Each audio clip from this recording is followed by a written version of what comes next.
연탄길의 저자가 되시는 우리 이철환 집사님이 쓰신 책 중에 사람의 마음을 얻는 법이라는 책이 있습니다. 거기에 보면은 참 마음이 이렇게 훈훈해지는 한 얘기가 있더라고요. 어떤 아주 조그만한 그러한 그 칼국수집인데 그 집에 이렇게 들어가는 입구에 이렇게 내용이 써 있대요. 한번 보여주실래요?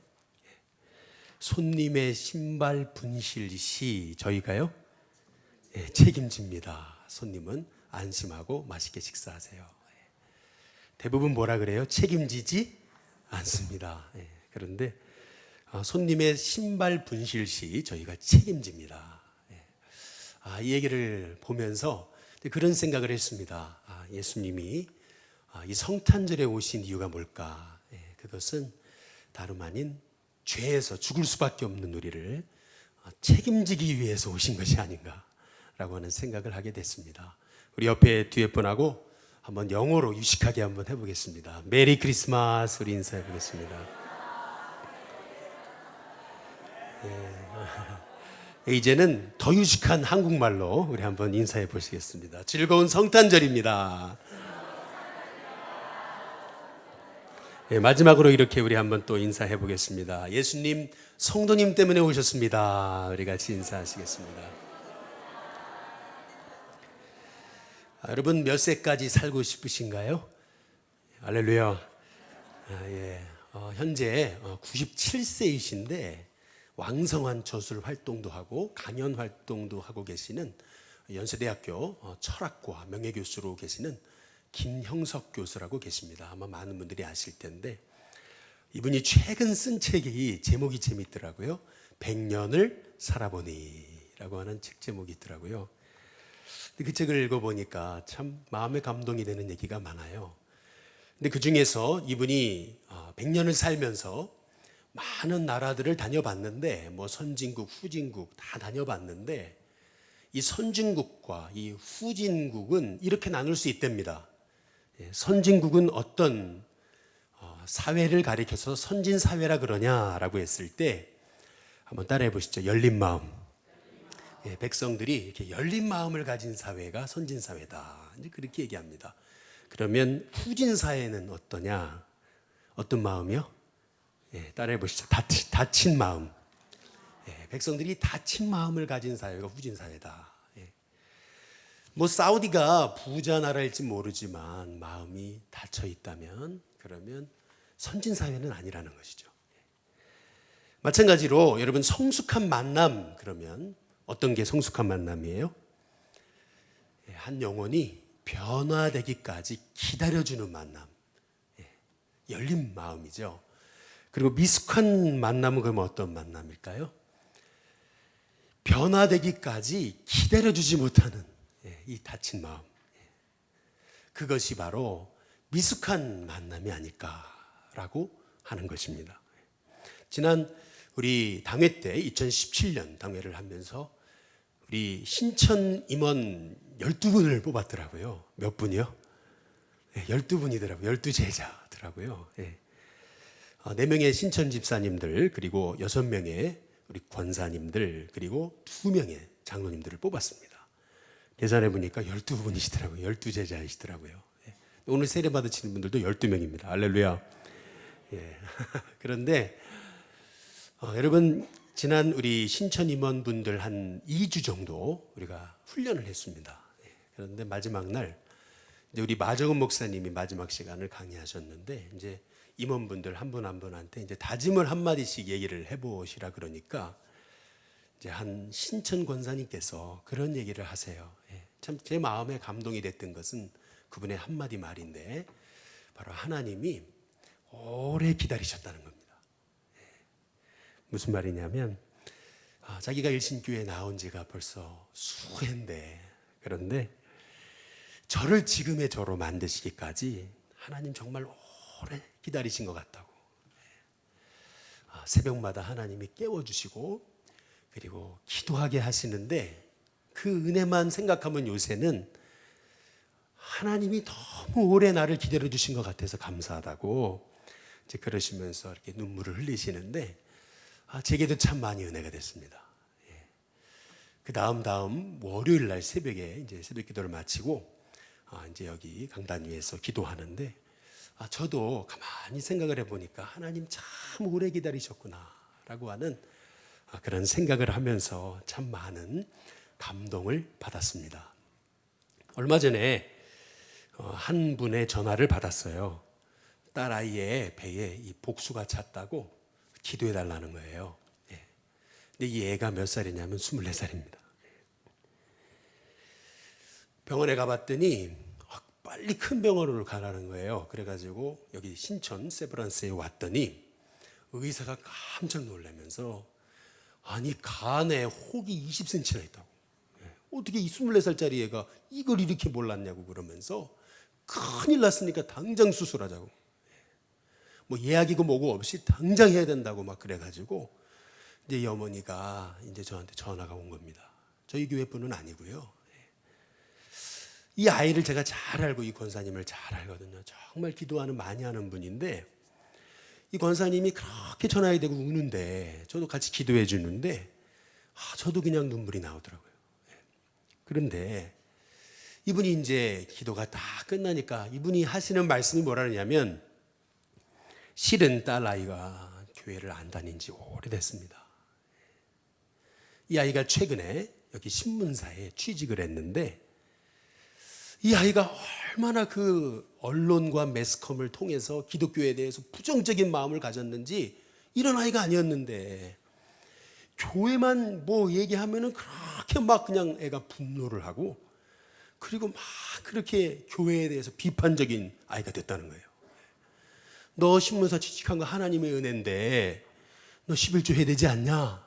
그랬더니 막 경기를 하듯이 무슨 교회에다가 그런 돈을 갖다 주냐고 막 그러면서 애가 막 그냥 막 입에 담지 말아야 될 말을 하더라는 거예요. 그런데 그래서 그 어머니가 너무 마음이 무거워가지고 요새 기도를 하고 있었는데 이 딸에 대해서.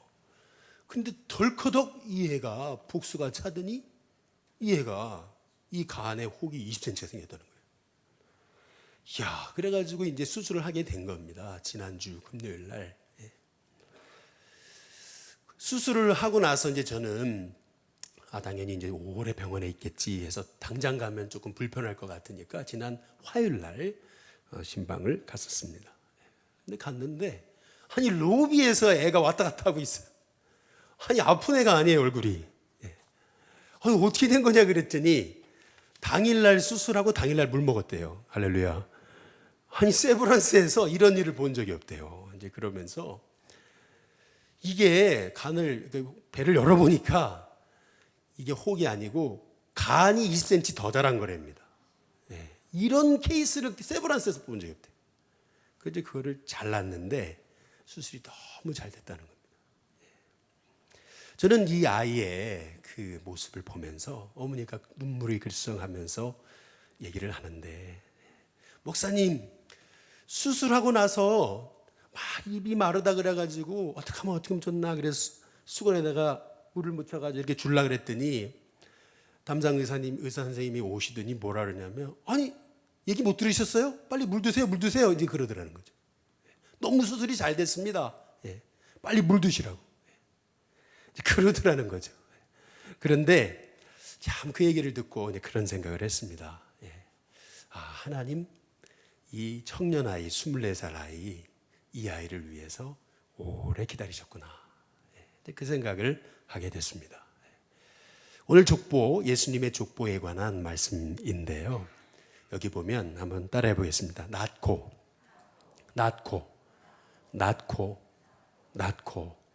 이게요 여러분 40번 넘게 나옵니다.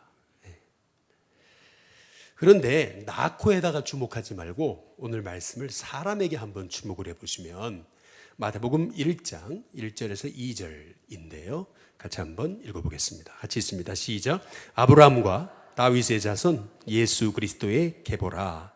아브라함이 누구를 낳았어요? 이삭을 낳고 몇 년 걸렸습니까? 100년 걸렸습니다. 이삭이 야곱을 낳는데요. 또 몇 년 걸렸어요? 60년 걸렸습니다. 야곱이 또 유다를 낳는데 유다가 넷째입니다. 그러니까 아무리 못해도 뭐 40년 이상 걸렸다고 치면 요 한 절에 3대 걸쳤는데 한 절에 낳고 세 번 하는 동안 200년 이상 흐른 겁니다.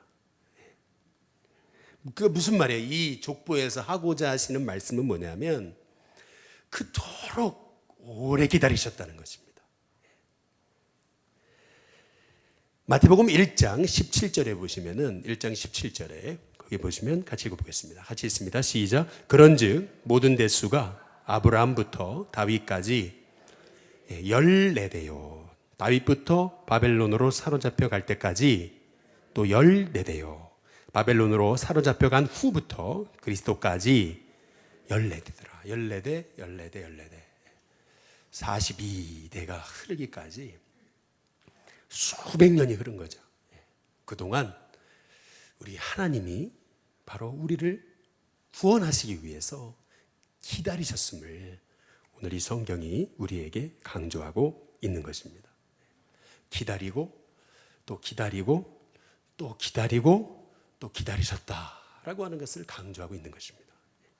근데 두 번째로 오늘 족보에 보시면은 이게 여기 예수님의 족보라고 하기에는 이게 너무 이 사람들이 어울리지 않습니다. 아니, 의외의 인물들입니다. 예를 들면 마태복음 1장 거기 3절에 보시면은요. 1장 3절에 유다는 누구에게서요? 다말에게서 베레스와 세레를 낳고 그랬는데요. 이 유다와 다말의 관계를 아시죠? 유다는 시아버지, 다말은 며느리입니다. 시아버지를 통해서 며느리가 자식을 낳은 것입니다. 이게 족보입니다. 예수님의 족보. 또 마태복음 1장 우리 6절을 보시면은요. 1장 6절에 보면 다윗은 우리아의 아내에게서 누구를 낳아요? 솔로몬을 낳습니다. 잘 보십시오. 다윗은 자기 아내에게서 솔로몬을 낳아야 되는데 그게 아니고 다윗은 우리아의 아내에서 솔로몬을 낳습니다. 너무 이상하지 않습니까? 아니 예수님이 마태복음 1장에서부터 우리를 시험 들게 하시나? 이제 이런 아니 이게 어떻게 이럴 수가 있지? 라고 생각이 되는 그런 충격적인 족보입니다. 근데 오늘 이 족보를 통해서 우리에게 말씀하시는 것 먼저 첫 번째는 오래 기다리셨는데 누구를 위해서 오래 기다리셨냐는 겁니다. 오늘 이렇게 자격 없는 사람들이 족보에 올라간 것은 다름 아닌 자격 없는 나를 구원하시기 위해서 예수님이 자격 없는 사람을 통해 오셨다는 것입니다. 나 한 사람을 구원하시기 위해서 우리 주님이 오래 기다리셨는데 누구를 위해 오래 기다리셨다는 거예요? 자격 없는 사람을 위해서 오래 기다리셨다는 것입니다. 대학생들 사이에 이런 유명한 유머가 있습니다. 아마 들어보셨을 거예요. 잘생긴 남학생하고 얼굴이 지지리도 못생긴 여자인데 옷을 너무 잘 입은 여자 학생, 이렇게 두 사람이 팔짱 끼고 걸어가면 애들이 그런답니다. 야, 저 여자애 아빠가 재벌인가 봐. 이제 그러더라는 거예요. 그런데 거꾸로 아주 여자애는 너무 예쁘게 생겼어요. 근데 남자애는 아주 지지리도 촌스럽습니다. 근데 이 두 커플이 팔짱을 끼고 가죠. 그러면 뭐라 그러는지 아세요? 야, 저 남학생 사법고시에 붙었나 봐. 이제 그러더라는 겁니다. 그런데 여러분 보세요. 지지리도 못생긴 여자랑 지지리도 촌스러운 남자, 이 두 사람이 팔짱 끼고 하면 뭐라 그러는지 아세요? 쟤들 진짜 사랑하나 봐. 이제 이러더라고요. 예, 뭐 청년들 사이에 있는 유머입니다. 예. 여러분, 오늘 이 유머가 우리에게 얘기하는 것은 무엇입니까? 그것은 뭐냐면 이 세상에 이 조건 없는 사랑은 없다는 것입니다. 예. 나 조건 안 봐. 조건 필요 없어. 예. 사람만 좋으면 돼. 여러분, 다 거짓말이라는 것입니다. 사람의 사랑은 다 조건이 맞아야 됩니다. 그런데 우리 예수님은 아니시라는 거예요. 예. 우리 예수님은 조건 없이 이 자격 없는 나를 위해서 수백 년, 수천 년을 기다려 오셨는데 이 자격 없는 나를 살리시기 위해서 그렇게 기다리시다가 자격 없는 사람을 통해서 이 땅에 오셨다는 것입니다. 마지막으로 그렇게 오래 참으시고 오래 기다리시고 그리고 자격 없는 자를 살리시기 위해 오신 주님이 어디에 나셨냐? 말구유에 나셨다는 것입니다. 말구유. 이 말구유라는 게 이게 얼마나 소중한, 이게 얼마나 중요한 그 말씀. 못 알아들을 줄 알았더니요, 다 알아듣더라고요. 할렐루야. 우리 일신 유치원 애들 아주 똑똑합니다. 못 알아들을 줄 알고 참 걱정하면서 준비를 했는데 애들이 이 말씀을 전하는데요, 조용해지는 거 있죠. 제가 너무 깜짝 놀랐어요. 산만하다가 이 말씀을 전하니까 애들이 조용해지는 거 있죠. 혹시 유치원에서 찍어놓은 영상이 있으면 나중에 한번 보십시오. 정말 조용해지는데요, 이 예수님이 이 말구유에 나셨다는 말씀이 무슨 뜻이냐면은, 잘 보십시오. 말구유에 뭐가 있어야 돼요? 말구유에 뭐가 있어야 되냐면, 여러분, 말구유가 뭐예요? 말밥통입니다. 이 말밥통에 뭐가 있어야 되냐면은 지푸라기 같은 게 있어야 됩니다. 근데 이 지푸라기를 말이 먹잖아요. 그러면 지푸라기 입장에서는 이 말에게 죽어져 가지고 말 속에 들어가서 자기는 죽고 누구를 살려요? 말을 살리는 거거든요. 마찬가지로 우리 예수님이 그 많고 많은 장소 중에서 말구유에 나셨다는 말씀의 의미는, 말밥통에 나셨다는 의미는 예수님이 바로 나를 위해서 죽어주심을 통해서 내 밥이 되셔서 생명의 떡이 되셔서 나를 위해 죽으심으로 나를 살리시고자 예수님이 말구유에 오셨다는 얘기입니다. 보십시오. 말씀을 정리하면은요, 수백 년간, 수천 년간 기다려 오셨습니다. 그런데 자격 없는 사람을 위해 기다리셨어요. 그런데 기다리신 목적, 영광 받으시려고요? 아니에요. 기다리신 목적 뭐예요? 죽으시려고 오셨습니다. 나를 살리시기 위해서. 우리 마태복음 20장 우리 28절에 보시면은요, 같이 한번 읽어보겠습니다. 마태복음 20장 28절 말씀입니다. 앞에 스크린 띄워주시고요, 같이 읽어보겠습니다. 함께 있습니다. 시작. 인자가 온 것은 섬김을 받으려 함이 아니라 도리어 섬기려 하고 자기 목숨을 많은 사람의 대속물로 어떻게 해요? 주려고 오셨습니다. 자기를 다 내주기 위해서 우리 예수님이 오셨다는 것입니다. 여러분 혹시 기억하십니까? 아르메니아 대지진, 그때 기적적인 일이 일어났죠. 8일 동안 이렇게 지진이 나서 갇혀 있다가 엄마랑 이제 딸이 구출이 됐는데, 이 엄마가요 8일 동안요, 그런데 8일 동안 구출이 됐을 때 엄마가 30살이고 애는 3살이었습니다. 깐난쟁이 애였는데, 아니 물 없이 먹을 거 없이 엄마가 산 것은 이해가 되는데 이 깐난쟁이 애가 이 8일 동안 버틴 게 신기한 거예요. 어떻게 제가 물 없이 먹을 거 없이 저 애가 저게 버텼을까? 알고 보니까요, 이 엄마는 이제 갇혀가지고 그래서 언제 살지도 모르는 거예요. 이제 죽을 날만 기다리는 거죠. 그런데 이 엄마가 어떻게 한 줄 아세요? 손을요, 여러분, 깨물어가지고 피를요 애한테 매일 먹인 겁니다. 매일 먹였어요. 계속 피를 먹였어요. 그랬더니 이 아이가 8일을 견디고 살 수 있었다는 얘기입니다. 예수님이 왜 말밥통에 오셨습니까? 그것은 자격 없는 나를 살리시기 위해서 친히 죽으시고자, 본인은 죽으시고 바로 그 생명의 떡을 먹는 자는 바로 생명을 얻어서 살게 하시려고 우리 예수님이 오셨다는 것입니다. 이 말씀만 드리고 마치겠습니다. 많은 분들이 좋아하는 찬송 중에서 찬송가 310장 아 하나님의 은혜로 있죠. 아 하나님의 은혜로. 이 찬양 1절 가사를 보시면 앞에 부분이 이렇습니다. 한번 같이 읽어볼까요? 같이 있습니다. 시작. 아 하나님의 은혜로 이 쓸데없는 자 왜 구속하여 주는지 난 알 수 없도다. 하나님의 은혜로 이 쓸데없는 자 왜 구원하여 주시는지 난 알 수 없도다. 근데 이 찬양 가사를 누가 썼냐면 다니엘 웹스터 휘트리라고 하는 분이 썼습니다. 그런데 이분이 어떤 분이었냐면 원래 전쟁 중에 사고를 당해가지고 여러분 오른팔이 없는 외팔이었습니다. 외팔이. 그 자기의 인생에 대한 그 비관 때문에 알코올 중독자가 됐던 사람입니다. 근데 이 사람이 예수님을 만나고 나니까 자격 없는 자기를 구원해 주신 게 너무 감사한 거예요.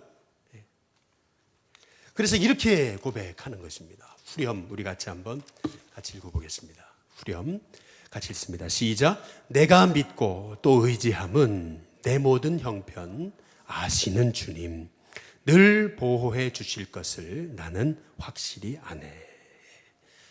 자기같이 자격 없는 사람을 위해 오래 참으시고 자기같이 자격 없는 사람을 구원하시기 위해 십자가에 죽으신 부활하신 그 예수님을 생각할 때 이 하나님의 은혜로 이 쓸데없는 자 왜 구속하여 주시는지 난 알 수 없지만 내가 그분을 믿고 또 의지하는 것은 나를 인도해 주실 것을, 나를 보호해 주실 것을 나는 확실히 압니다.